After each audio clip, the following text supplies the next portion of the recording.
नमस्कार दोस्तों, Maruti Gypsy 1.3 MPFI इसका जो फ्यूल प्रेशर रेगुलेटर वाल्व है वो रिप्लेस करेंगे।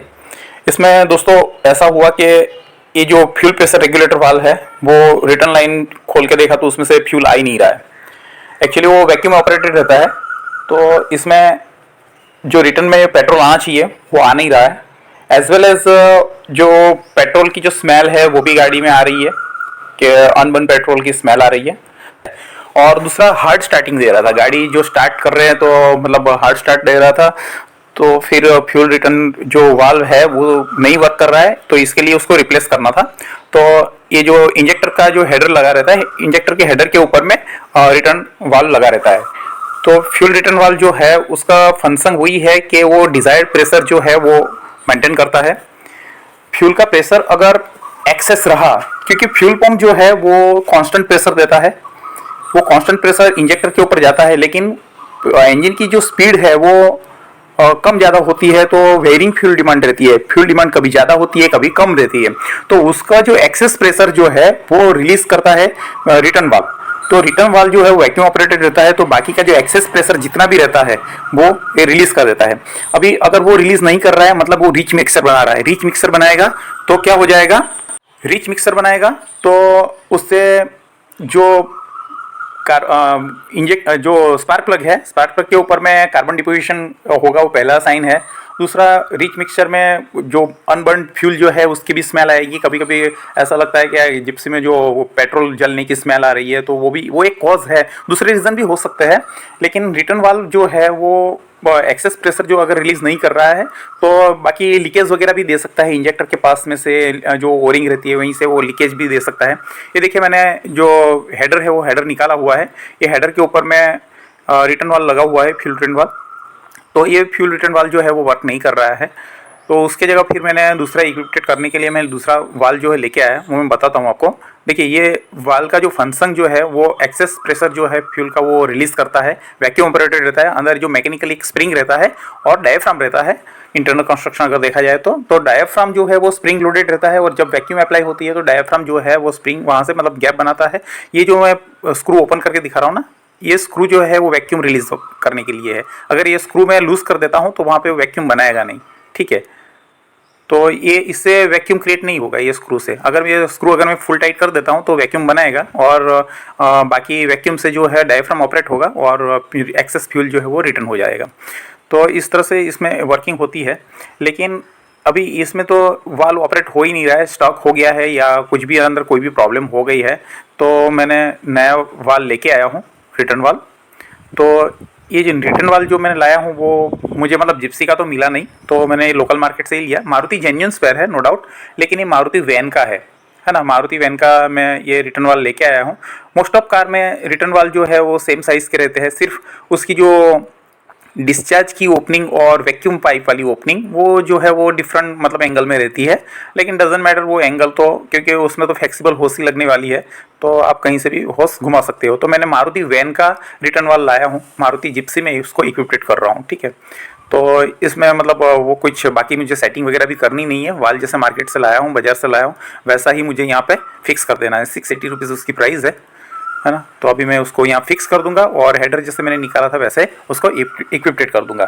लेकिन अगर ये वाल्व नहीं काम करेगा तो रिच मिक्सर बनाएगा। अगर वाल्व पास हो जाता है तो क्या, अगर वाल्व पास हो जाता है तो उसमें क्या हुआ, लीन मिक्सर बनाएगा, तो फिर एयर ज़्यादा मिलेगा और फ्यूल कम मिलेगा, तो उससे क्या हो जाएगा कि वो मिस फायर वाला इश्यू भी फिर आएगा। तो ये भी वन ऑफ कॉज है। मिस फायर अगर हो रहा है तो ऐसा नहीं है कि रिटर्न वाल्व की वजह से ही हो रहा है, लेकिन ये भी एक कॉज हो सकता है। अगर मिस फायर हो रहा है तो इंजेक्टर्स जो है उसको जो अमाउंट का फ्यूल चाहिए वो उसको नहीं मिल रहा है, तो वो मिस फायर कर सकता है। तो लीन मिक्सचर, रिच मिक्सचर दोनों चीज़ बना सकता है। और दूसरा, जो अगर फ्यूल सिस्टम के अंदर में, फ्यूल लाइन के अंदर में अगर एयर है तो एयर को रिलीज भी ये रिटर्न वाल्व करता है। तो ये रिटर्न वाल्व जो है उसका फंक्शन जो है वो डायफ्राम ऑपरेटेड और स्प्रिंग लोडेड है, तो वैक्यूम ऑपरेटेड रहता है, तो उससे वो वर्क करता है। अभी देखिए, मैंने यहाँ पे वो जो वाल्व जो लाया था वो मैंने यहाँ पे इक्विप्ड कर दिया है। रिटर्न वाल्व लेके आया, उसके ऊपर में 2 बोल्ट रहती है, तो एक तो मैंने लगा दी है, दूसरी भी मैं टाइट कर देता हूँ। तो सिंपल है दोस्तों, ऐसा कुछ नहीं है कि गैरेज में जाके उसको रिप्लेस करवा सकते हैं, आप खुद भी कर सकते हो, कोई मैटर नहीं करता है, इसमें कोई रॉकेट साइंस वाली बात नहीं है। लेकिन ये इसका जो मतलब सिम्टम्स जो है वो एक तो फ्यूल का स्मेल आना रिच मिक्सर में कार्बन डिपोजिशन होना स्पार्क प्लग के ऊपर में, कभी कभी तो स्मोक भी दे देता है एग्जॉस्ट से, ये भी चीज़ हो सकती है।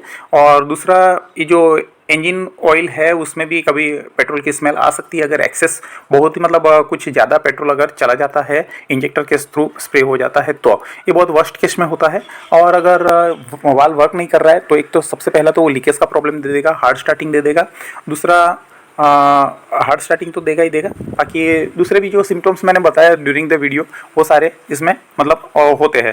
तो इसको चेक करने का यही एक है कि आप जो व्हीकल स्टार्ट करो और रिटर्न लाइन जो है रिटर्न लाइन निकाल के देखिए, वहाँ पेट्रोल आना चाहिए। अगर पेट्रोल नहीं आ रहा है तो फिर समझना है कि रिटर्न वाल्व वर्क नहीं कर रहा है, नीड टू बी रिप्लेस। और वो रिपेयरेबल नहीं है दोस्तों, क्योंकि वो इम्पोजिंग करके वो पूरा डायफ्राम जो फिक्स किया रहता है तो वो रिपेयर नहीं होता है, सिर्फ उसमें एक वैक्यूम रिलीज करने के लिए एक स्क्रू दिया है, बाकी दूसरा कोई सेटिंग भी नहीं है कि आप सेटिंग चेंज कर लोगे, वो भी नहीं पॉसिबल है।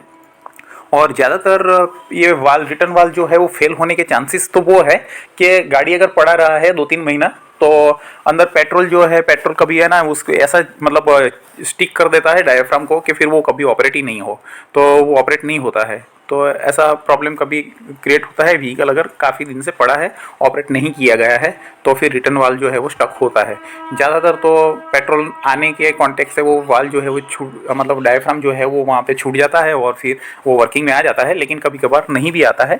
और दूसरा डायफ्राम अगर पास हो जाता है वहाँ पे मतलब सीलिंग नहीं मिलती है तो उस केस में पूरा पेट्रोल रिटर्न ही हो जा रहा है, तो फिर वो हार्ड स्टार्टिंग देता है। और बाकी दूसरा है कि वो मिस फायर भी करेगा और एयर फ्यूल रेशो जो है वो लीन मिक्सचर बन जाएगा, तो वो बाकी के प्रॉब्लम्स जो है वो क्रिएट करेगा।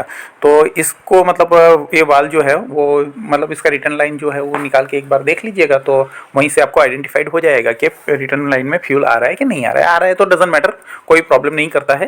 ये देखिए मैंने यहाँ पे हेडर जो निकाला था, हेडर को मैंने 2 ही बोल्ट पे रहता है, 12 नंबर के 2 बोल्ट है हेडर के ऊपर में, वो मैंने रिमूव किए थे तो वो मैंने लगा दिया है। और बाकी दूसरा इसमें कुछ है नहीं दोस्तों, 2 12 नंबर के बोल्ट खोलने हैं और फ्यूल प्रेशर रेगुलेटर वाल्व जो है उसके ऊपर में 2 10 नंबर के बोल्ट होते हैं, तो उसको रिप्लेस कर सकते हैं। अगर बिठाने के टाइम पे इंजेक्टर्स जो है उसको अच्छे से लाइन अप करना चाहिए, क्योंकि इंजेक्टर के ऊपर में ओरिंग रहती है, रबर की ओरिंग वगैरह, तो वहाँ से फिर वो पासिंग वगैरह दे देता है। तो वो ओरिंग भी अगर ख़राब है तो ओरिंग का सेट भी मिलता है, वो शायद वो तो मतलब सस्ता आता है, तो इंजेक्टर्स के ऊपर टॉप बॉटम के ओरिंग का एक पूरा सेट ही रहता है, वो भी रिप्लेस कर दीजिए तो वो बराबर प्रॉपर सीलिंग दे देगा।